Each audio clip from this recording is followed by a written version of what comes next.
अफसोस के साथ कहना पड़ता है कि हर नया साल एक आस और उम्मीद के सिवा कुछ नहीं लाता। मोदी जी जो हैं वो आज तकरीबन 15 के करीब बताया जा रहा है कि एयरपोर्ट्स प्रोजेक्ट्स हैं उसको इनॉग्रेट करेंगे। दूसरी तरफ भारत के वजीर आजम नरेंद्र मोदी 16 एयरपोर्ट प्रोजेक्ट्स का इफ्तिताह कर रहे हैं। 16 एयरपोर्ट्स एक साथ इफ्तिताह कर रहे हैं। हमने अपनी एयरपोर्ट अपनी जो है बंदरगाहें वो भी गिरवी रख दी हैं। क्या वजह है? ये हमारे मुल्क में जो नाकामी की सबसे बड़ी वजह ये है कि एजुकेशन सिस्टम जो यहाँ पर नहीं है। अब वो 250 प्लेन्स ले रहे हैं फ्रॉम एयरबस, 220 वो बोइंग से ले रहे हैं। यार एक ही कंपनी 500 जहाज खरीद रही है जो कि $70 बिलियन के हैं, $70 बिलियन। कब तक? अब 23rd IMF प्रोग्राम के अंदर आप चले जाएं, उसके बाद आप इनसे पैसे ले लें और उसके बावजूद भी अगर आप पॉलिसी सही ना बना सके, अपने वो कर्ज के भारत है वो एक बैलेंस्ड फॉरेन पॉलिसी जो फॉलो कर रहा है और इसको सामने रखते हुए, लेकिन अगर हम भारत को दुश्मन ना मान के सिर्फ पड़ोसी मान के हम उनसे कुछ सीख लेंगे तो शायद पाकिस्तान का भी भला हो जाएगा। इस वक्त जो सबसे बड़ा चैलेंज फेस कर रहा है वो मौशी है, और ये वही बिल गेट्स हैं और वो भारत में आए हुए हैं। भारत के वजीर आजम को पता ही नहीं है कि वो आए हुए हैं, यहाँ इतने लोग आए हुए हैं, तो सो व्हाट, क्या फ़र्क पड़ता है इन चीज़ों से। एक क्वेश्चन है ना कि क्या फ़र्क पड़ता है यार इन चीज़ों से, आए हुए तो आए हुए, हम क्या करें।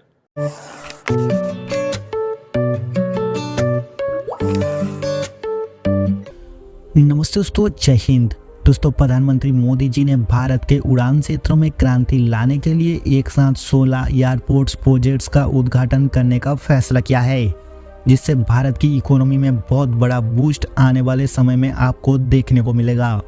क्योंकि जिस देश में कनेक्टिविटी अच्छा होता है, वो चाहे रेलवे हो, एयरपोर्ट्स हो या सड़क मार्ग, उस देश की इकोनॉमी बहुत तेजी से आगे बढ़ा है।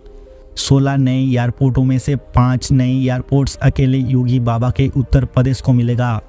पीएम मोदी द्वारा उद्घाटन किए जाने वाले हवाई अड्डों में से नए टर्मिनल इमारतें और पूरी तरह से नए सुविधाएं शामिल होंगे, जैसे कि पुणे, ग्वालियर, लखनऊ, दिल्ली, कोल्हापुर, जबलपुर, अलीगढ़, आजमगढ़, चित्रकूट, मुरादाबाद, श्रावस्ती और अदमालपुर। इसके अलावा आने वाले प्रोजेक्ट्स के लिए हुबली, खदापा, वाराणसी और बेलगावी में मूल स्थापना किए जाएंगे।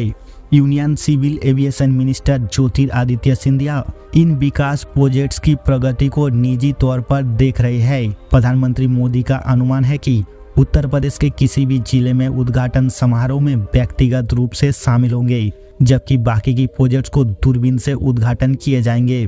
भारत में 16 नए हवाई अड्डों का उद्घाटन होता देख पाक मीडिया सदमे में जो है वो आज तकरीबन 15 के करीब बताया जा रहा है कि एयरपोर्ट्स प्रोजेक्ट्स हैं उसको इनॉग्रेट करेंगे। जी हाँ, 15 नए एयरपोर्ट्स जो हैं उसको इनॉग्रेट करेंगे। साथ साथ मोदी जी जो है उसमें तकरीबन 12 के करीब जो है नई टर्मिनल्स जो है उसको भी, उसकी बिल्डिंग्स को भी कहा जा रहा है कि उसका भी इनॉग्रेशन जो है वो करेंगे।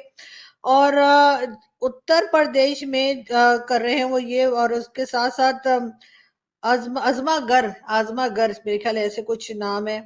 आप लोग मुझे करेक्शन कर दिएगा, जो आप लोग वैसे भी करते रहते हैं। खैर, आजमागढ़ उत्तर प्रदेश में मोदी जी विजिट कर रहे हैं और वहां पे जी तकरीबन 15 के करीब एयरपोर्ट्स और 12 टर्मिनल्स जो हैं उनको इनॉग्रेट किया जाएगा। बहुत अच्छी बात है कि भारत इस तरह से काम कर रहा है, लेकिन पाकिस्तान भी कुछ सीख ले। जो हम बार बार भारत की बात करते हैं, बांग्लादेश की बात करते हैं, किसी दूसरी कंट्री की बात करते हैं, तो उसका एक रीजन ये भी होता है कि हम चाहते हैं कि पाकिस्तान भी कुछ बेहतर हो जाए, पाकिस्तान भी थोड़ा संभल जाए।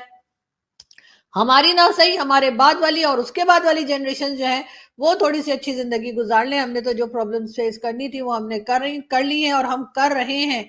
लेकिन अगर हम भारत को दुश्मन ना मान के सिर्फ पड़ोसी मान के हम उनसे कुछ सीख लेंगे तो शायद पाकिस्तान का भी भला हो जाएगा। और यकीनन अब जब सारी दुनिया ही भारत की वाह वाह कर रही है तो पाकिस्तान के लोगों को भी शायद बहुत कुछ समझ में आ रहा है, और उसमें यकीनन कोताही और गलती हमारी ही है कि हम अपने कंट्री को सही से संभाल। दोस्तों, एक तरफ पाकिस्तान की जो हुकूमत है वो bill and Melinda Gates foundation से फाइनेंशियल मदद लेना चाहती है अपनी डिजिटल सर्विसेज इंप्रूव करने के लिए फेडरल बोर्ड ऑफ रेवेन्यू है। पाकिस्तान का जो फेडरल बोर्ड ऑफ रेवेन्यू है, दैट्स एन फेडरल इंस्टीट्यूशन जिसका काम है पूरे मुल्क से टैक्सेशन इकट्ठी करनी। अब एक तरफ तो बिल एंड मेलिंडा गेट्स से हम ये सर्विसेज लेना चाहते हैं, इससे पहले वो पोलियो के कतरे पिलाने में पाकिस्तान को मदद कर रहे हैं, और दूसरी तरफ भारत के वजीर आजम नरेंद्र मोदी 16 एयरपोर्ट प्रोजेक्ट्स का इफ्तिताह कर रहे हैं। और ये वही बिल गेट्स हैं जो अभी हाल ही में जमुनागढ़ में आए हुए थे, उधर अंबानी, उसकी मुकेश अंबानी की बेटे की शादी में। सो अब आप इमेजिन कर लें कि एक तरफ मुकेश अंबानी जो है कि वो गेस्ट हैं और वो भारत में आए हुए हैं, भारत के वजीर आजम को पता ही नहीं है कि वो आए हुए हैं, यहाँ इतने लोग आए हुए हैं, सो व्हाट, क्या फ़र्क पड़ता है इन चीज़ों से। एक क्वेश्चन है ना कि क्या फ़र्क पड़ता है यार इन चीज़ों से, आए हैं तो आए हुए हैं, हम क्या करें। लेकिन पाकिस्तान के अंदर मसला ये है कि टैक्स पेयर्स जो हैं, एक्टिव टैक्स पेयर्स कम हो गए हैं।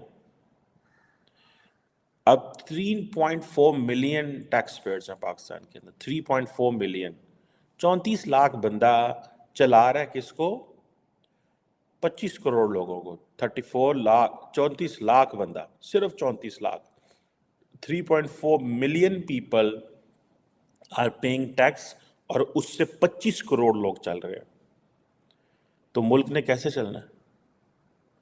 अब ये जो क्वेश्चन है कि हम जो है एक तरफ हम IMF के पास जा रहे हैं टैक्सेस कर लेने के लिए। मैं इस चीज़ को देखें, थोड़ा अर्सा पहले आपने देखा होगा कि इंडिया जो है उसने सैकड़ों बल्कि तकरीबन 2000 के करीब जो है वो ऑर्डर किया था जहाज़ों का। इंडिया के अंदर जो जिसे कहते हैं ना एविएशन मार्केट, इंडिया की एक्सपैंड कर रही है, और दो दुनिया के जो बड़े लार्जेस्ट प्लेन मेकर्स हैं, Boeing and Airbus, Boeing America में और एयरबस यूरोप में, दोनों ही बड़े बेनिफिशियरी हैं। यही वजह है कि सबको पता है कि इंडिया मार्केट है, कोई बंदा इंडिया के आगे बोलता नहीं है। और ये आप देखें, अब लास्ट फरवरी में आई थिंक एयर इंडिया जो कि टाटा ग्रुप जो कि उन्होंने ले ली, अब वो 250 प्लेन्स ले रहे हैं फ्रॉम एयरबस, 220 वो बोइंग से ले रहे हैं। यार एक ही कंपनी 500 जहाज़ खरीद रही है जो कि $70 बिलियन के हैं, $70 बिलियन। और वो क्या करना चाह रहे हैं, ये जो इन एयरपोर्ट्स की भी हम बात करते हैं, लेकिन इन एयरपोर्ट्स को देखें कि वो क्या कर रहे हैं।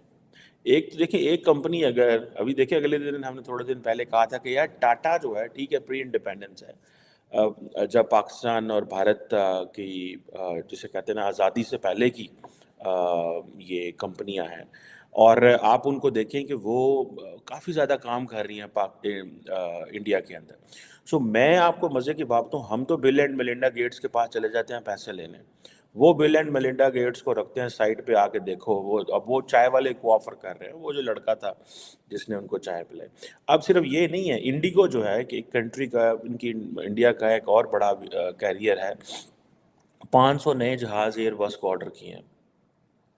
और उसकी वजह यही है कि वो जिसे वो कहते हैं ना कि 2022 के अंदर कहा जाता है, मैं थोड़े से स्टैटिस्टिक्स पढ़ रहा था कि 2022 के अंदर जस्ट इन 2022 36% इंक्रीज हुई है